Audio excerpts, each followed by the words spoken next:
दोस्तों आज की इस वीडियो में आपको एटीएम कार्ड के बारे में जानकारी देने वाला हूं। बैंक द्वारा आपको जितने भी प्रकार के एटीएम कार्ड मिलते हैं वो सब के बारे में जानकारी देने वाला हूं। तो उससे पहले आपने हमारे यूट्यूब चैनल को सब्सक्राइब नहीं किए हैं तो सब्सक्राइब कर लीजिए ताकि इसी तरह बैंकिंग से रिलेटेड वीडियो आपको पर डे मिलती रहेगी। और दोस्तों सोशल मीडिया प्लेटफॉर्म जैसे व्हाट्सअप, टेलीग्राम, फेसबुक, इंस्टाग्राम पर शेयर भी कीजिएगा जैसे कि अधिक से अधिक लोगों को ये जानकारी मिल सके। तो चलिए आज की इस वीडियो को शुरू करते हैं। तो बैंक के द्वारा दो टाइप के एटीएम कार्ड दिए जाते हैं, एक होता है क्रेडिट कार्ड और दूसरा होता है डेबिट कार्ड। इसी को देखते हुए आप लोग के सुविधा के अनुसार ट्रांजैक्शन को देखते हुए इन कार्डों को भी दो भागों में बांट दिया जाता है। नेशनल ट्रांजैक्शन के लिए, दूसरा इंटरनेशनल प्लस नेशनल ट्रांजैक्शन के लिए। अगर आप नेशनल ट्रांजैक्शन करना है आपको रुपए कार्ड यूज करना होगा और आपको इंटरनेशनल प्लस नेशनल ट्रांजैक्शन करना है। यहाँ पर दो टाइप के कार्ड आते हैं, एक होता है मास्टर कार्ड और दूसरा होता है वीजा कार्ड। तो चलिए समझते हैं ये मास्टर कार्ड, वीजा कार्ड और रुपए कार्ड के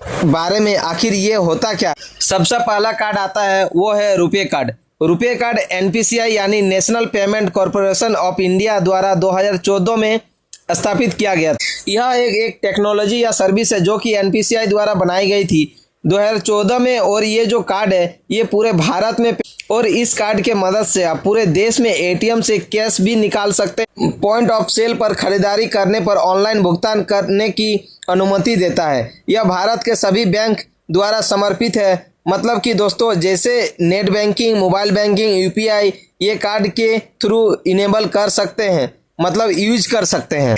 ये जो रुपए कार्ड है ये भी दो टाइप में बटा है। पहला रुपए क्लासिक कार्ड, दूसरा है रुपए प्लेटिनम कार्ड। ये जो क्लासिक कार्ड है होता है ये बेसिक कार्ड होता है जो कि नॉर्मल यूजर लोग करते हैं, जिनको ज़्यादा सुविधाएं, मतलब कि इससे ज़्यादा रिवॉर्ड, कूपन कोड वगैरह नहीं चाहिए तो क्लासिक कार्ड के साथ जा सकते हैं। लेकिन अगर आपको ज़्यादा शॉपिंग करनी है ऑनलाइन या ऑनलाइन कुछ खरीदारी भी करनी है तो क्लासिक कार्ड तरफ जा सकते हैं, क्योंकि इसमें कई सारी बेनिफिट होते हैं।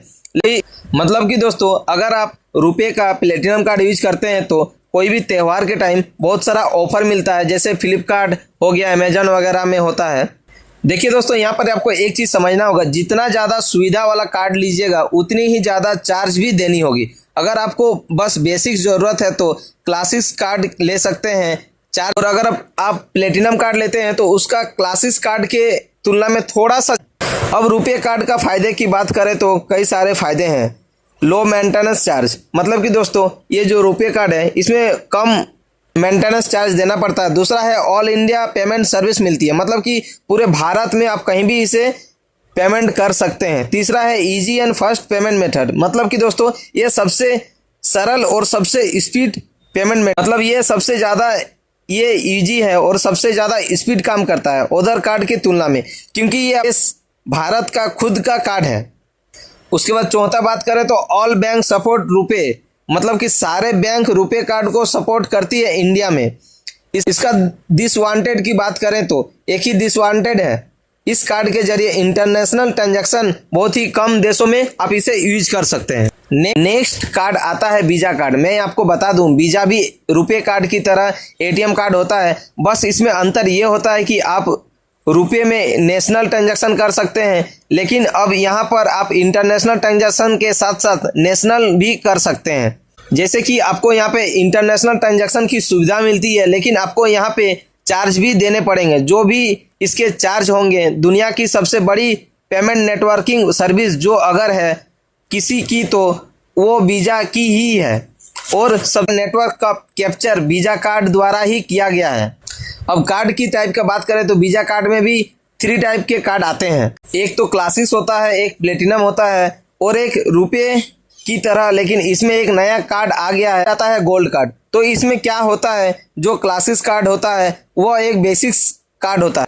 रुपए का इसमें बस एक बेनिफिट होता है इस कार्ड में कि आप इसमें एडवांस में कैश लोड कर सकते हैं। पर एग्जाम्पल आपके बैंक में पैसे नहीं है तो आप एक लोन की तरह कुछ पैसे ले सकते हैं वीजा से, जो कि आपको कुछ इंटरेस्ट के साथ वापस देने होंगे। तो ये एक बेनिफिट है इस कार्ड का। और दूसरे गोल्ड और प्लेटिनम की अगर बात करें ये रिच कार्ड में आते हैं। अगर आपको ज़्यादा फैसिलिटी चाहिए, आपको ज़्यादा सुविधा चाहिए कार्ड के द्वारा, तो आप इन कार्ड की तरफ जा सकते हैं। ये जो कार्ड है ये सिर्फ रिवॉर्ड पॉइंट के ऊपर डिपेंडेंट है। मतलब आप कह सकते हैं अगर आपको ज़्यादा रिवॉर्ड चाहिए फ्लाइट बुकिंग करते समय, आपको कूपन चाहिए, या फिर रेस्टोरेंट से खाना ऑर्डर करते समय आपको और किसी कंपनी के कूपन चाहिए, तो आप प्लेटिनम और गोल्ड की तरफ जा सकते हैं। अगर आपको सिर्फ नॉर्मल इंटरनेशनल ट्रांजैक्शन करनी है या फिर थोड़ी बहुत शॉपिंग करनी है तो आप क्लासिक्स की तरफ जा सकते हैं। लेकिन अगर आप जितनी ज़्यादा फैसिलिटी वाला कार्ड लेंगे आपको उतनी ही चार्ज ज़्यादा देने होंगे as compare to normal category के कार्ड के। इस कार्ड में भी आपको net banking, SMS banking, mobile banking, UPI जैसी सुविधा मिलती है जो कि आपको रुपये में मिल रही थी। अगर इसकी बेनिफिट की बात करें तो सबसे बड़ी बेनिफिट ये आता है कि आप इस कार्ड के जरिए पूरी दुनिया में इंटरनेशनल ट्रांजैक्शन कर सकते हैं। दूसरा बेनिफिट ये इसके ATM से कहीं भी कैश निकाल सकते हैं किसी भी देश की करेंसी का, और ये कार्ड करेंसी एक्सचेंज में भी काम आता है। फॉर एग्जाम्पल आपको अमेरिका से सामान खरीदना है लेकिन आपके पास तो भारतीय रुपये हैं, तो वहाँ भी डॉलर का सामान खरीद सकते हैं भारतीय रुपये देकर।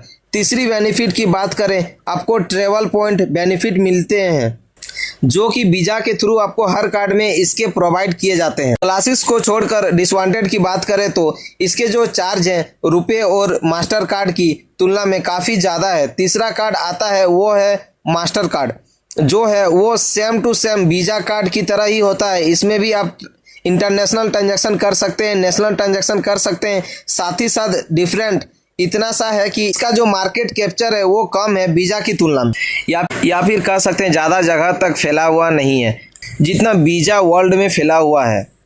और कार्ड की बात करें तो ये भी 3 टाइप के कार्ड में बटा हुआ है जैसा वीज़ा बटा हुआ था। इनके नाम बस अलग, और जो है स्टैंडर्ड कार्ड है वो एक बेसिक्स कार्ड होता है जैसे कि मैंने आपको वीज़ा में समझाया हुआ है, और बकाया सब कुछ सेम है। उससे सारे कार्ड जो है वो रिवॉर्ड फंक्शन पे ही डिपेंडेंट है। जितनी ज़्यादा फैसिलिटी लेंगे उतनी ज़्यादा आपके चार्ज कटते जाएंगे। और फ़ायदे की बात करें तो ये जितने भी फ़ायदे हैं वो वीज़ा की तरह ही है। बस एक सबसे बड़ा फ़ायदा ये है कि इसमें जो चार्ज है वो वीज़ा की तुलना में कम लगते हैं क्योंकि मार्केट कैप कम है इसका, और इसलिए इसमें चार्ज कम लगते हैं। और इसमें भी आप UPI, net banking, SMS banking, mobile banking सारी सुविधाएं ले सकते हैं जो कि आप रुपये और वीज़ा कार्ड पे ले रहे थे। और डिसवांटेड की बात करें तो इतना सा ही है कि वीज़ा की तुलना में इसका मार्केट कैप वो कम है और ये इतना फैला नहीं है जितना वीज़ा फैला है।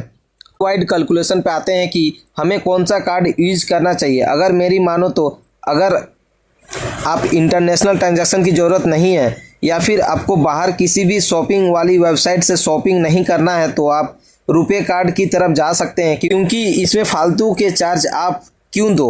इंटरनेशनल कार्ड लेकर आप नेशनल कार्ड ले सकते हैं रुपये का, क्योंकि इसमें लेस चार्ज है और आपको इसमें फ़ायदा हो सकता है। दूसरी चीज़, अगर आपको इंटरनेशनल ट्रांजैक्शन करनी है तो फिर जा सकते हैं मास्टर कार्ड और वीज़ा कार्ड के साथ। लेकिन इसमें भी एक चीज़ है, सिर्फ आपको ट्रांजैक्शन करनी है तो मेरी मानो तो आप मास्टर कार्ड के साथ चले जाएं क्योंकि उसमें चार्ज कम होते हैं वीज़ा की तुलना में। लेकिन अगर आपको ट्रांजैक्शन के साथ साथ ट्रेवल अलाउंस भी चाहिए, कुछ ट्रेवल्स की सुविधा भी चाहिए, रिवॉर्ड भी चाहिए, then you can go with Visa card, तो आप वीज़ा कार्ड की तरफ जा सकते हैं। Otherwise Mastercard is the best मेरे हिसाब से।